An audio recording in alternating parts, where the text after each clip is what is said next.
Salam.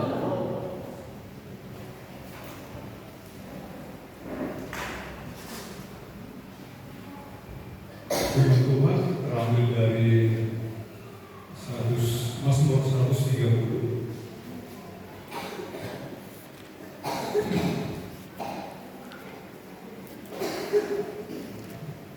Mazmur 130 ayat 7.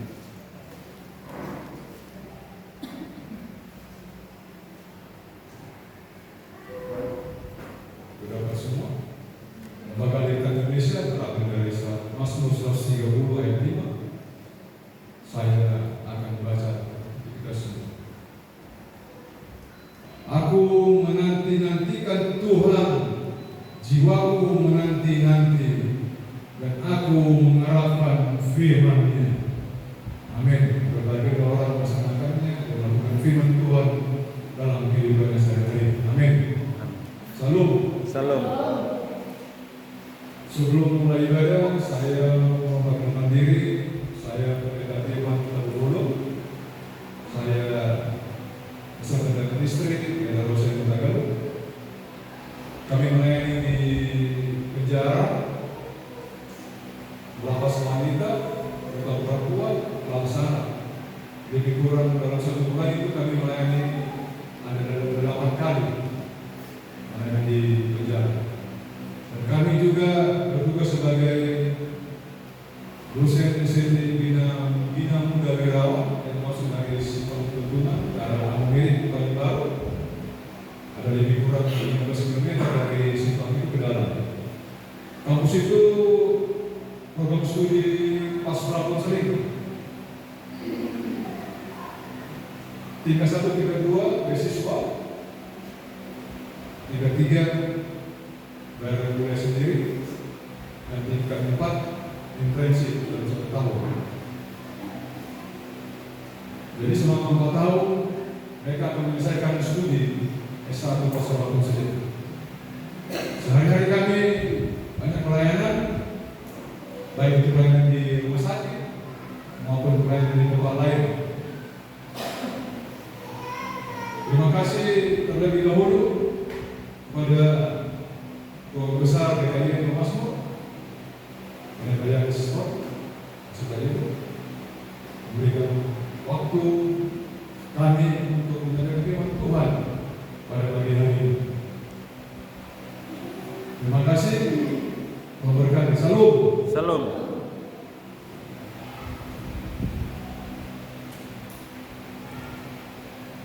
Tema pada pagi hari ini yaitu menanti Tuhan dengan pengharapan. Menanti Tuhan dengan penuh pengharapan.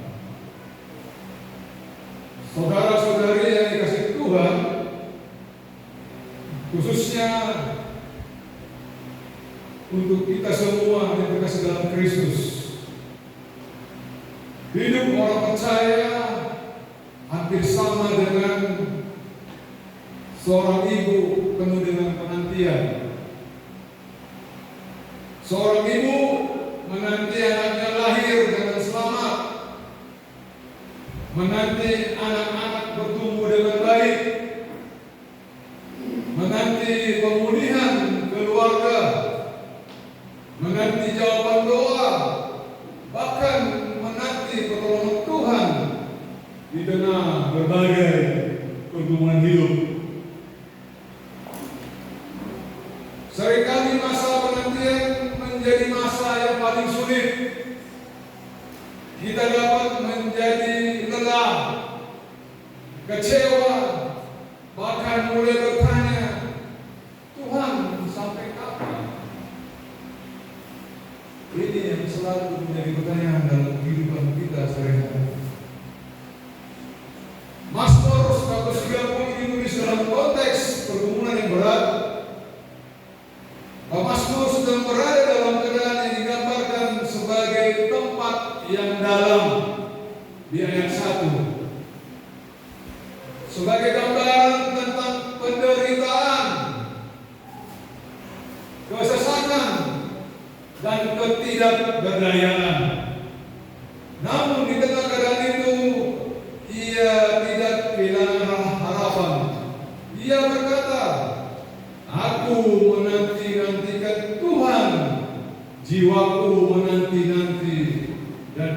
mengharapkan firman-Nya.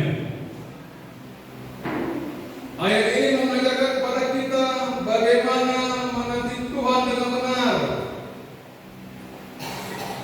Menanti Tuhan adalah tindakan iman. Kata menanti-nantikan dalam bahasa Ibrani adalah wafa, artinya menunggu dengan penuh harapan, berharap dengan keyakinan, menantikan dengan iman. Kata ini bukan sekedar duduk diam menunggu sesuatu terjadi, melainkan menunggu dengan yakin bahwa Tuhan pasti bertindak. Mazmur tidak berkata, aku menanti keadaan berubah, tetapi aku menanti Tuhan. Fokusnya bukan pada perubahan situasi, melainkan pada pribadi Allah. Seringkali kita lebih fokus pada masalah daripada Tuhan. Kita berkata, saya menunggu ekonomi membaik,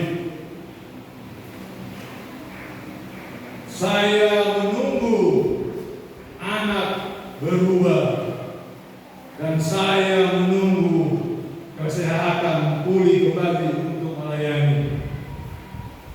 Namun pemazmur mengajak kita bahwa yang terutama adalah menanti Tuhan sendiri. Karena ketika Tuhan hadir, keadaan dapat berubah. Seorang anak kecil yang berada dalam badai tidak mencari kapal yang lebih besar. Ia mencari ayahnya. Jika ayahnya ada di dekatnya, ia merasa aman. Demikian pula orang percaya, pengharapan kita bukan pada situasi yang berubah, melainkan pada Tuhan yang memegang kendali atas situasi kita. Ini harus kita camkan dengan baik.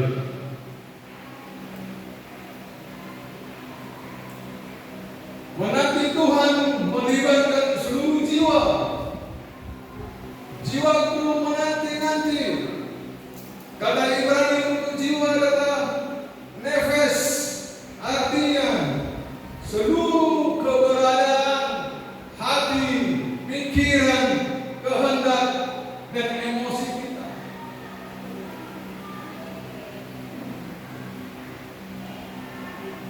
Mazmur tidak hanya menunggu secara lahiriah, tetapi seluruh hidupnya bergantung kepada Tuhan.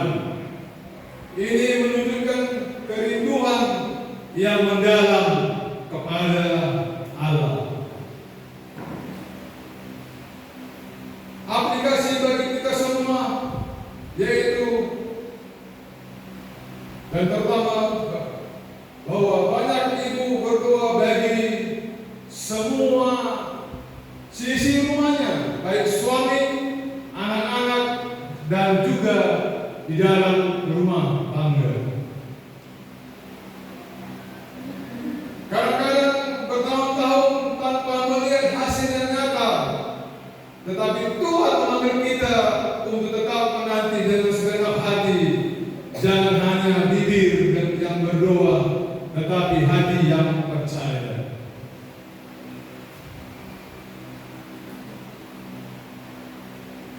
Kami lebih kurang dari 20 tahun kami melayani di penjara. Banyak hal dalam jemaat itu lebih kurang 85% kasus sabu-sabu, penggelapan, tipikor, bahkan sampai trafficking, penjualan bayi.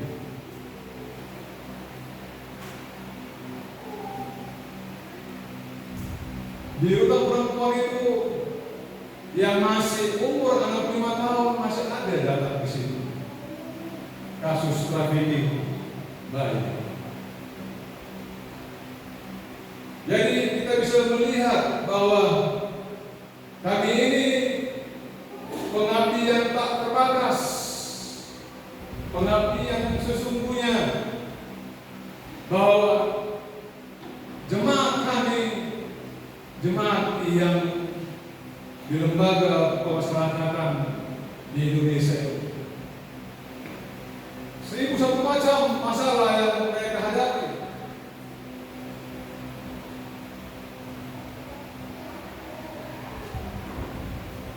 Setiap kami melayani, baik itu di lapas wanita maupun di ruang perempuan, kami akan siapkan berupa Bible study untuk dalam firman Tuhan, supaya apa yang kami sampaikan mereka semua mencatat dengan sungguh-sungguh. Di situ kadang mereka mengalami perubahan, transformasi kerohanian dalam kehidupan rohani mereka.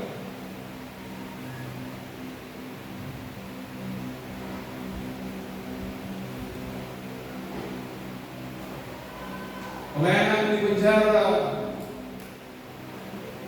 pelayanan yang terbatas, pelayanan yang sesungguhnya,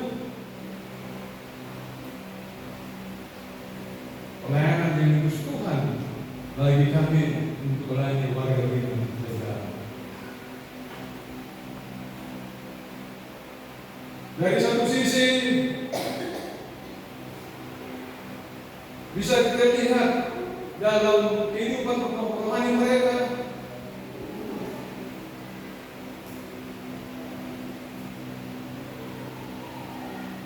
kadang mereka jatuh dalam dosa, dalam hal-hal apa yang mereka kerjakan. Tapi itulah Tuhan izinkan mereka untuk masuk di tempat itu, untuk bisa dibina, dibentuk, dan dibimbing. Oleh karena itu, sebagai hamba Tuhan harus menunjukkan bahwa kehidupan pelayanan ini harus tulus dan kudus, bukan hanya setengah-setengah. Melayani sungguh-sungguh kepada Tuhan, melayani sampai berdarah-darah, bahwa kita ini semua biji mata Tuhan, bahwa Tuhan bertanggung jawab dalam kehidupan kita masing-masing. Tuhan akan melihat sampai gimana kesetiaan kita dan ketaatan kita. Dan kami pun juga sampaikan kepada mereka, hamba Tuhan siapapun yang sekuler, pasti kalau tidak melakukan kebenaran akan masuk penjara.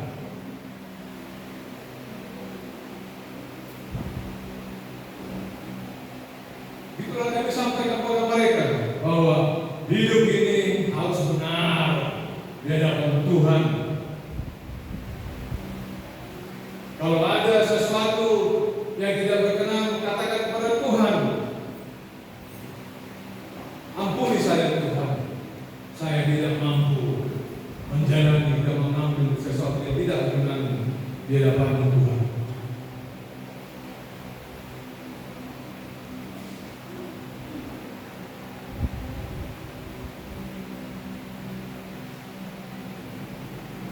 Menanti Tuhan harus merasakan firman-Nya.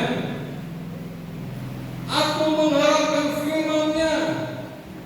Kata Ibrani dabar, artinya firman, janji, perkataan Allah yang berkuasa. Pemazmur memiliki harapan karena ia berpegang pada janji Tuhan. Iman Kristen bukan optimisme kosong, Iman Kristen berdiri di atas firman Allah yang tidak pernah gagal. Bilangan 23 ayat 16, Allah bukan manusia sehingga ia berdusta. Yesaya 40 ayat 8, rumput menjadi kering, bunga menjadi layu, tetapi firman Allah kita tetap untuk selama-lamanya.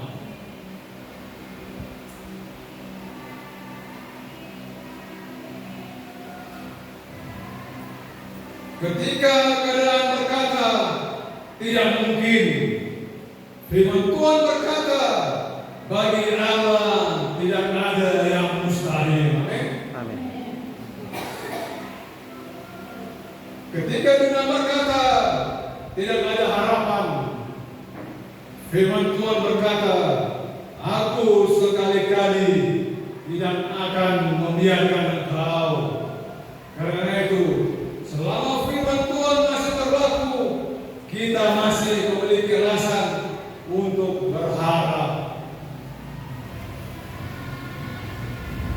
Anugerah Tuhan sangat besar dalam kehidupan kita masing-masing, dalam kehidupan keluarga kita, dalam pelayanan kita, dalam pekerjaan kita. Berkat yang diberikan Tuhan yang tak terpikirkan kita itu pasti akan datang.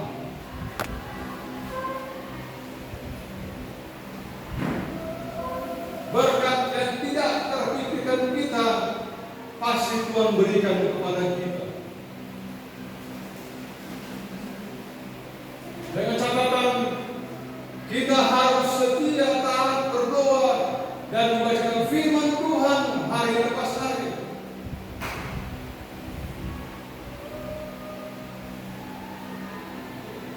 Membaca firman Tuhan dengan sungguh-sungguh, seperti makan obat 3 kali 1.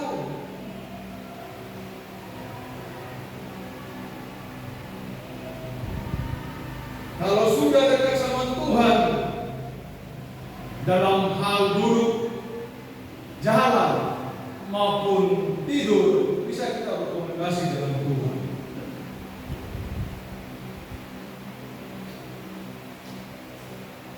Tidak usah khawatir kalau ada sakit penyakit dalam kehidupan kita. Tidak usah khawatir kalau untuk pendidikan anak-anak Tuhan siapkan itu. Tidak usah khawatir bagi yang sudah selesai dari S1, pasti akan Tuhan siapkan itu untuk mendapatkan pekerjaan yang terbaik. Dan tidak usah khawatir kalau sudah waktunya Tuhan berikan tulang rusuk bagi anak-anak remaja di gereja ini. Tuhan persiapkan untuk pendamping bagi anak-anak remaja di sini. Yakinilah Tuhan pasti akan menggenapi dan mendengar doa-doa bagi kita semua. Orang yang menanti Tuhan tidak akan dikecewakan. Mazmur 130 berakhir dengan kemenangan. Dari harapan menuju pengharapan, dari kesesakan menuju pemulihan. Inilah pola pekerjaan Tuhan. Tuhan mungkin tidak menjawab secepat yang kita inginkan, dengan cara yang kita harapkan, tetapi Tuhan selalu menjawab pada waktunya, dengan caranya, untuk kemuliaannya. Amin. Amin. Yesaya 40 ayat 31. Tetapi orang-orang yang menanti-nantikan Tuhan mendapat kekuatan baru. Menunggu Tuhan bukanlah kehilangan waktu. Menunggu Tuhan membutuhkan iman. Ya kami pun sebagai hamba Tuhan, kalau tidak ada waktu menyembah Tuhan, kami akan hilang. Kalau tidak ada waktu menyembah Tuhan, iman kami nol, kosong, zero.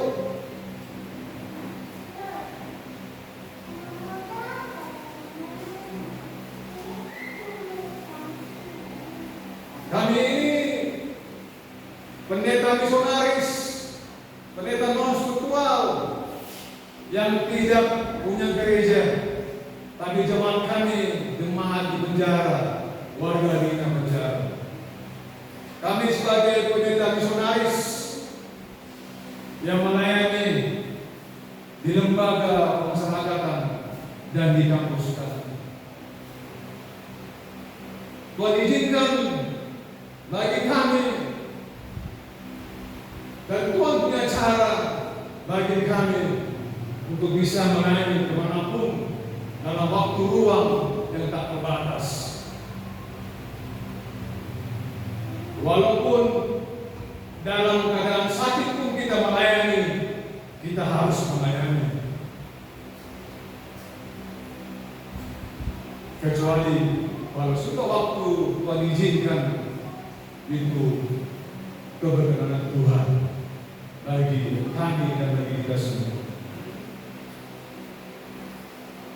Relevansi bagi kita semua dan rumah tangga dan pribadi. Mungkin ada anak yang belum berubah,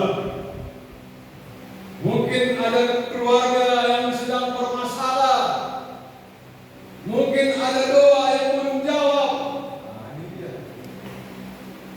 Kalau ada doa yang belum jawab, jangan bosan-bosan berdoa kepada Tuhan. Jangan jemu-jemu berdoa kepada Tuhan. Jangan stengki-stengki, setengah-setengah, harus sungguh-sungguh berdoa kepada Tuhan. Berdoa saja, Tuhan akan menjawab itu. Tuhan akan melihat kebenaran doa kita. Mungkin ada pergumulan ekonomi, dan mungkin ada pelayanan yang terasa berat.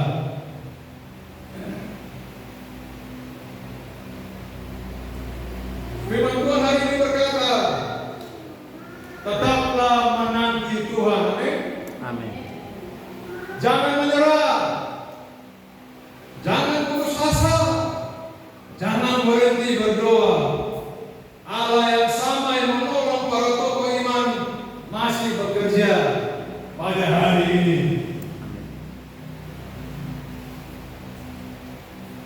Mazmur 130 ayat 5 mengajarkan kita 3 kebenaran besar. Menanti Tuhan adalah tindakan iman, bukan berfokus pada masalah, tetapi pada Allah. Menanti Tuhan melibatkan seluruh jiwa, menaruh seluruh hidup dalam tangannya. Menanti Tuhan harus berdasarkan firman-Nya, karena janji Tuhan tidak pernah gagal. Janji Tuhan tidak pernah gagal. Dia akan menggenapi segala apa yang akan kita doakan. Seorang penjaga pengisi suar menunggu fajar di tengah malam yang gelap. Ia tahu matahari belum terlihat, tetapi ia yakin matahari akan terbit, karena setiap hari selalu demikian. Demikian pula orang percaya, mungkin malam pergumulan masih panjang, tapi Tuhan yang setia tidak pernah gagal menepati janjinya. Matahari pertolongan Tuhan pasti terbit pada waktunya. Amin. Amin. Oleh bongsu, kalau sudah hujan bongsu ya berdukungan. Kalau saya hujan, saya berdoa kepada Tuhan supaya tak kena banjir di daerah Indonesia lain ini. Kalau sudah 1 jam 2 jam, sudahlah masuk air dari belakang ke rumah, apalagi tempat ini.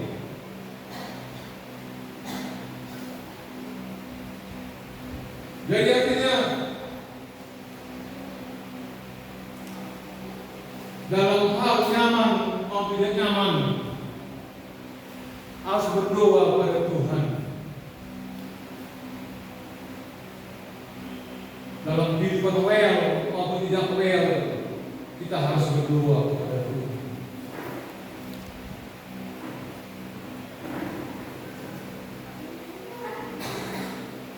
Tuhan izinkan, kenapa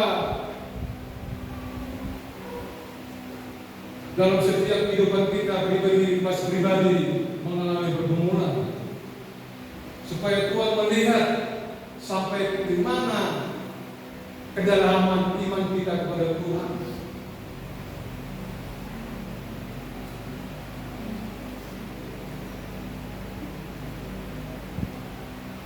Jangan katakan Tuhan itu tidak adil, Tuhan itu tidak sayang, Tuhan itu tidak peduli. Dia sayang, dia peduli, tapi dia melihat sampai di mana lebih dalam keimanan kita kepada Tuhan.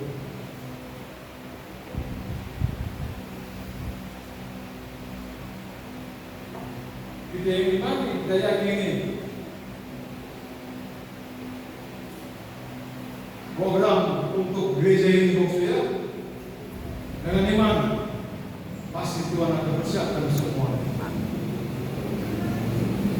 Dalam hal apapun Tuhan akan mengirimkan bantuan dari utara, timur, barat, selatan.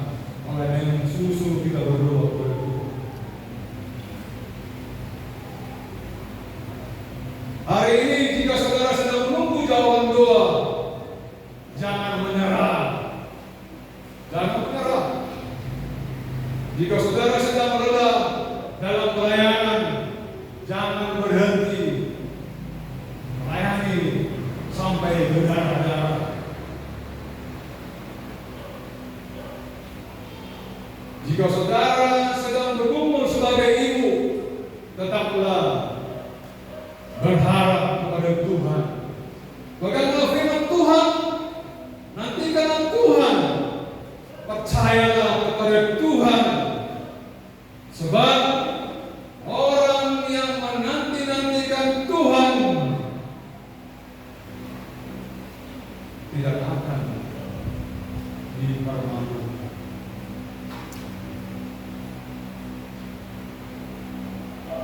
Dari ujung rambut hingga ujung kaki, Tuhan bertanggung jawab dalam kehidupan kita masing-masing. Sehelai rambut pun tidak jatuh, Tuhan izinkan rambut itu jatuh dalam tubuh kita.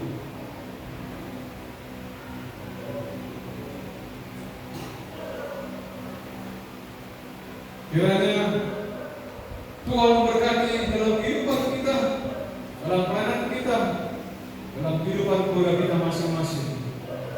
Tuhan Yesus memberkati. Salam. Amin.